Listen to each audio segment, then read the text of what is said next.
still in transition week. Our mobility we're going to start with is phase 3 of the get up. Phase 3 of the get up is, this is our first stop right here. That's actually 1. We did this yesterday, big bridge. Now number 2, or this is number 2. Number 3, you're going to pick this leg up, pull it through, drop it down.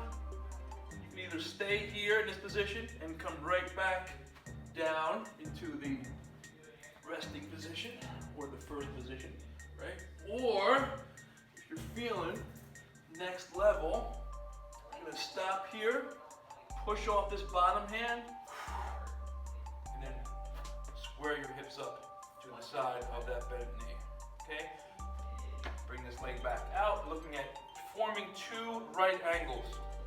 So my front leg from my ankle to my knee to my hip is a right angle, and this back knee, hip, and ankle is forming like a box perpendicular to each other of 90 degrees. Okay, does that make sense? Hand goes to the side, come right back through, big bridge, pull that leg through, hip, elbow, back, down to start position.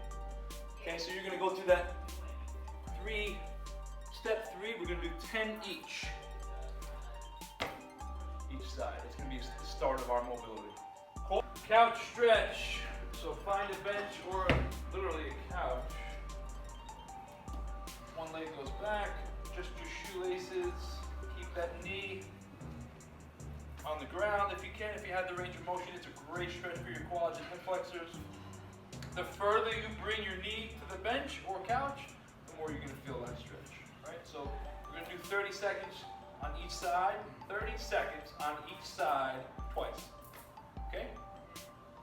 Get it. Let me know when you feel it. Squeeze the glutes. Drive that hip forward.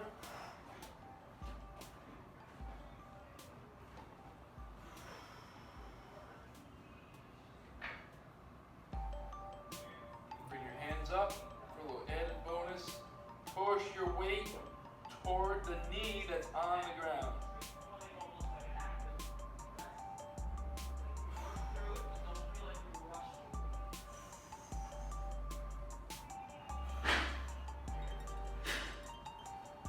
You can lean forward a little bit over that front knee just to dig around in that QL glute area.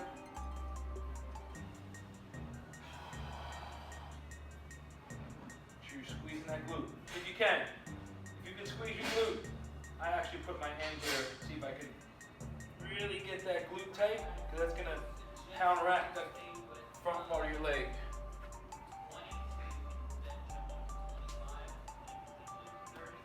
Seconds to switch. Concept this week is CYOA. 4 exercises. 4 exercises, plural. Core, legs, pull, push. I flipped the order. Those of you who've been here this week earlier on, it was push, pull, core, legs. And I want you to start with your core, then do your legs, then do pull, and then do push. But of course, it's choose your own adventure. We're looking for 16 sets total. Reps are going to be 10 to 15 each set. And your rest is going to come when you need it. Does that make sense, Felicia? Yeah. All right. First exercise on our list, kettlebell dead bug. So a key component with the dead bug position is making sure that lower back stays pressed into the floor. If you have a little arch back there, is it dangerous? No. Are you getting the maximum benefit of the exercise? Absolutely not. So tuck that butt underneath, flatten that lower back, keep your rib cage down. This kettlebell in this hand, think about rotating outward from the shoulder. That's going to help keep the lats engaged.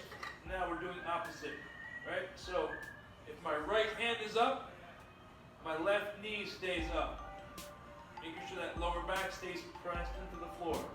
10 on this side, and then 10 on the other side. Next up, do this gingerly here. Little procedure done on my elbow yesterday. Next up, front rack, reverse lunges. So if you're holding 2 kettlebells, you're gonna keep them in this position. Okay, not flaring it out too much, keeping the abs nice and tight. Reverse lunge. Felicia, sorry for my butt in your face. Gently kiss the floor with that back knee. Come back up. Standing position. Simple stuff. These are gonna get you not only fired up as far as legs are concerned, but your heart rate is gonna be definitely elevated with those because you're holding the weight in front. Next up, shrug row. So taking the hinge position here, nice strong upper back, shrug first. Notice how my arms are straight, I'm not bending my elbow. Just want to pinch back, and then do a full row afterwards. So it's shrug, and then a row. Ideally, you're trying to initiate the movement with the shrugging motion first. Does that make sense? So it's just to prime you to get those shoulder blades to move and retract. Next up, floor press. Easy breezy. I'm just using kettlebells because they're here. You can keep a deadbug position, flatten that lower back. Ooh yeah, my elbow's nice and juicy today. Okay, simple stuff. Elbows go down towards your waist. Pressing straight up, keeping that lower back flat. Nice, control. If you want, drop your feet, not a big deal. Okay, but if you want more core work, lift those legs up off the ground. Got it? Okay. Questions, comments?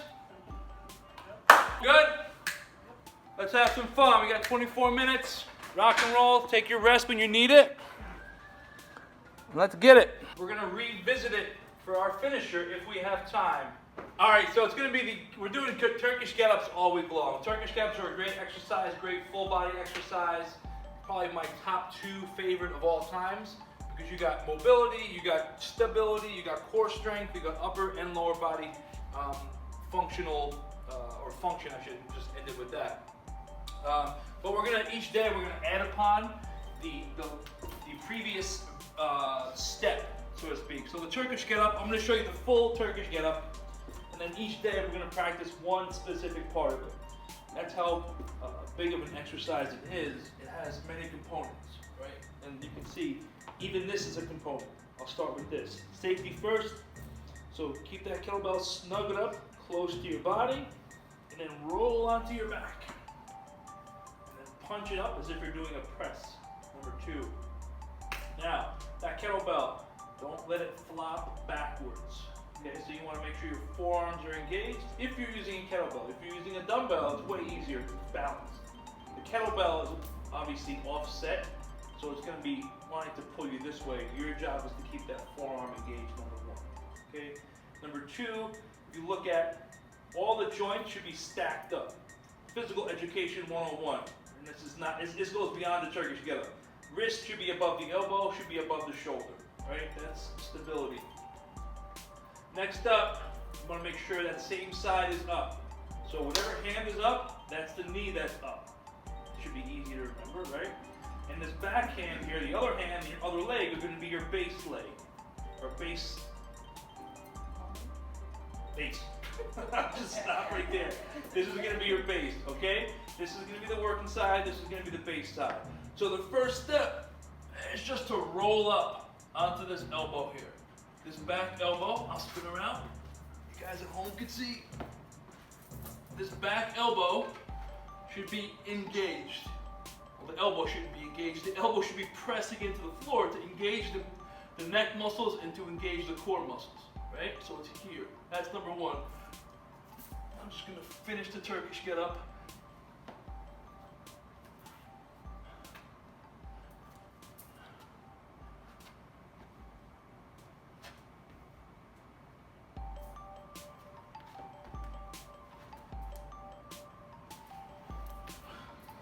Right back down to here. When you're going from one side, please roll it over your head for safety, right? You don't want that kettlebell coming right across your nose. You're tired, your hands are slippery, you don't want it falling in your face. And then other side, obviously, rinse and repeat, same exact principle.